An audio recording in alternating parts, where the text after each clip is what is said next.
आपसे होता है मेरा, जज से कह के ये केस वापस ले लीजिए। ताई, आप केस वापस लेने का सोच रही है क्या? हाँ, मैं ये केस वापस लेना चाहती हूँ। लेकिन ताई, आपने इस कंप्लेंट की थी और अब क्योंकि मैं नहीं चाहती थी कि इस केस का दोषी कियान है, और अब जब मुझे पता चला है तो मैं नहीं चाहती कि मेरे वजह से मेरे परिवार के इस बच्चे को कोई भी तकलीफ हो, इसलिए मैं ये केस वापस लेना चाहती हूँ। प्लीज आप जज साहब से रिक्वेस्ट करिए कि मुझे ये केस विड्रॉ करने की परमिशन दे दें। क्या है, अभी बात सिर्फ एक्सीडेंट की नहीं रही, आज भी बहुत बड़ा हादसा होते होते बचा है। तो इस चीज को ना ऐसे नजरअंदाज नहीं किया जा सकता। वैसे भी जुवेनाइल कोर्ट में कौन आता है, गरीब बेचारे बच्चे लोग आते हैं। जब भी किसी बड़े घर का बच्चा जो होता है वो अगर कोई क्राइम करता है तो पैसे के जोर पे उसको इधर तक पहुंचने ही दिया नहीं जाता। लेकिन तुम्हारा जावा ही वैसा नहीं है, उसने हिम्मत दिखाई। टेंशन मत लो आप, ये जुवेनाइल कोर्ट है। जुवेनाइल कोर्ट में जज लोग है ना, बच्चों के भविष्य को सोच के करेक्ट डिसीजन देते हैं। वो इधर ना वो सजा नहीं, क्या बोलते हैं उसको, समाधान के ऊपर ज्यादा ध्यान दिया जाता है। इसलिए जो भी होगा अपने कियान के लिए बढ़िया ही होगा, टेंशन मत लो। और अब सवी और रजत भी ईशा और जगताप की सारी बातें सुनते हैं। ममता ने जोर तो मारा है, पर अब नियम कानून भी तो है। और गुजराती ताई, आप भी टेंशन मत लो, ये आपके पोते को कुछ सजा विजा नहीं होने वाली। लेकिन क्या है, उसको भी समझाना तो पड़ेगा ना कि ऐसा सबका लाइफ वो रिस्क में नहीं डाल सकता। लेकिन जो भी होगा अच्छा होगा, टेंशन मत लो। ये अदालत अपना फैसला कल सुनाएगी। पर अब आशका का गुस्सा आसमां छू रहा है। आप सभी लोग घर जा सकते हैं। कैसे बाप हो तुम रजत? अपने बेटे के साथ ऐसा कैसे कर सकते हो तुम सिर्फ अपने बारे में सोचते हो, तुम खुद से प्यार करते हो। इसीलिए मैं तुम्हें छोड़ के अर्श के पास गई थी, क्योंकि तुम एक लूजर हो। You are a loser. You know what, अब मैं तुम्हें कियान से बिल्कुल भी नहीं मिलने दूंगी, आसपास भी नहीं भटकने दूंगी। अपना ये बेकार का ड्रामा बंद करो आज का। मैं जो कुछ भी कर रहा हूँ कियान की भलाई के लिए कर रहा हूँ। तुम्हें जो करना है कर, लेकिन याद रखना, तुम मेरे बच्चे को मुझसे छीन नहीं सकते हो। मैं तुम्हारे खिलाफ लड़ूंगी, चाहे जो भी हो जाए, मैं लड़ूंगी। और आशका की ये बातें तीर की तरह लगती है। अपने बच्चे को सुधारने की बजाय उंगली उठा रही है वो। और अब मैंने आप लोगों से कहा था ना कि आप लोग घर चले जाइए, लेकिन आप लोग भी ना। चलिए अब खाना खाइए। नहीं बड़ा, भूख नहीं है। पता नहीं किया ने खाया भी होगा या नहीं। ऐसे में एक भी निवाला गले के नीचे नहीं उतरेगा। मम्मी जी आई, आप लोगों को ना अपनी अपनी दवाइयाँ भी लेनी। या तो आप खाना खा लीजिए, वरना मुझे आप लोगों को जबरदस्ती घर भेजना होगा। सभी प्लीज, मैं यहाँ पर रख रही हूँ, आप खा लीजिएगा। पापा, रजत,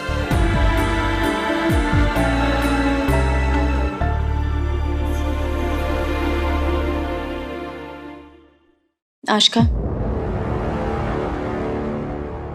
ओ प्लीज बंद करो अपना ये ड्रामा। तुमसे खाने के लिए पूछ रही हूँ, क्योंकि हम सब यहाँ कियान के लिए वेट कर रहे हैं और तुम बेवजह रोड हो रही हो। बच्चे की सबसे पहले टीचर ना उसकी माँ होती है। आई एम श्योर कियान ने ये बदतमीजी और ये हरकतें है ना तुम्ही से सीखी है। जब माँ खुद इतनी बदतमीज हो, बच्चे बेचारे की क्या गलती है? वो तो यही सब सीखेगी। तो तुम मुझे सिखाओगी कि बच्चे की परवरिश कैसे करते हैं, हाँ? जो खुद कभी माँ नहीं बन सकती। और अब रजत देखता है कैसे आज आशका अब सवी को भी चोट पहुंचाने में पीछे नहीं हट रही। पर सवी, शायद तुम्हें नहीं पता। कोई बात नहीं, मैं बता देती हूँ।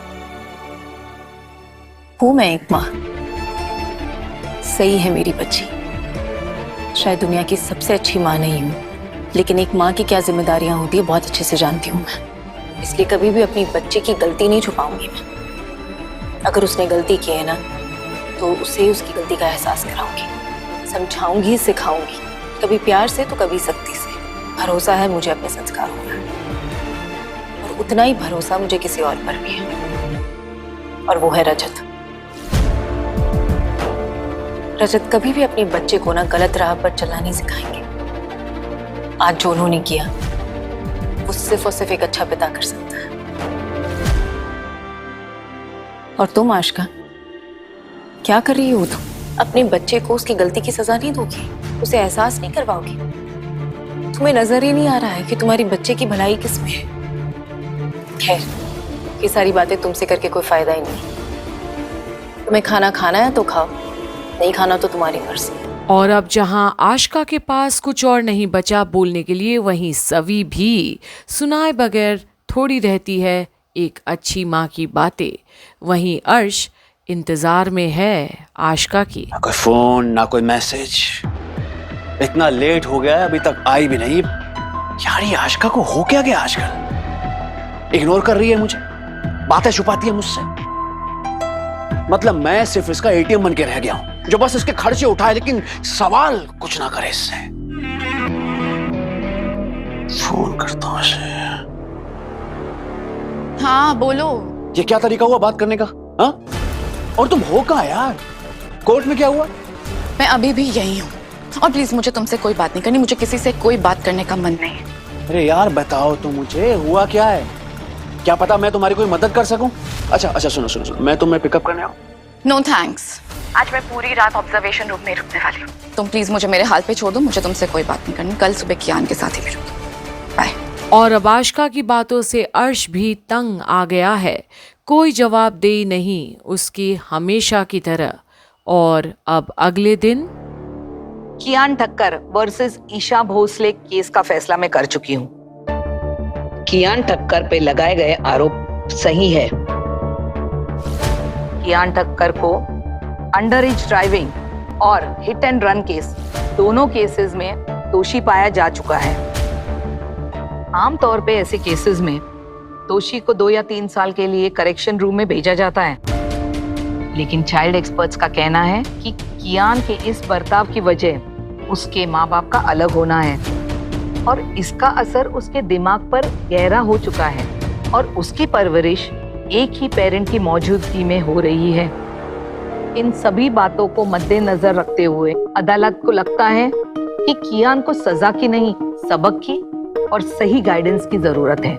लेकिन इस बात की क्या गारंटी है कि वो सबक और वो गाइडेंस उसकी माँ से उसको मिल पाएगी और वो दोबारा ऐसी हरकत नहीं करेगा।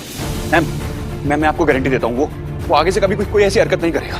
मैं वादा करता हूँ आपसे मैम, प्लीज आप एक चांस देके देखिए, वो आगे से कभी कोई ऐसी गलती नहीं करेगा। और अब जिस कदर रजत डिफेंसिव मोड में खड़ा होता है कियान के लिए, तो जज भी सुनती तो है पिता का पक्ष। वहीं आशिका भी। यस माय लॉर्ड, मैं भी अपनी गलती मानती हूँ।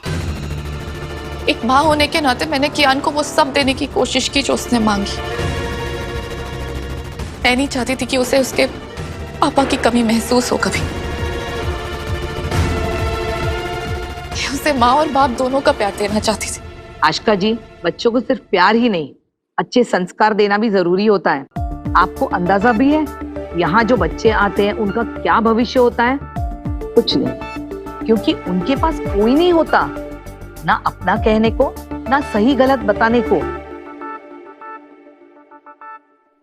लेकिन कियान उनमें से नहीं है, उसके मम्मी पापा दोनों हैं, दुनिया भर के रिसोर्सेज हैं और आप इन रिसोर्सेज को अपने बच्चे के बेहतर फ्यूचर के लिए इस्तेमाल करें। और अब जज अपना फैसला सुना चुकी है और कोर्ट भी अडजर्न तो हो जाता है, जहां कियान अब वापस अपनी मम्मी के साथ जा तो सकता है, पर शर्तें लागू हैं। तो क्या अब कियान में कोई सुधार आएगा? और क्या आशिका रजत को आभार व्यक्त करेगी या अब मुंह मोड़ेगी? ये देखने के लिए बने रहिए कंप्लीट बॉलीवुड की अपडेट्स में, जहां आप देख रहे हैं गुम है किसी के प्यार में की सारी अपडेट्स।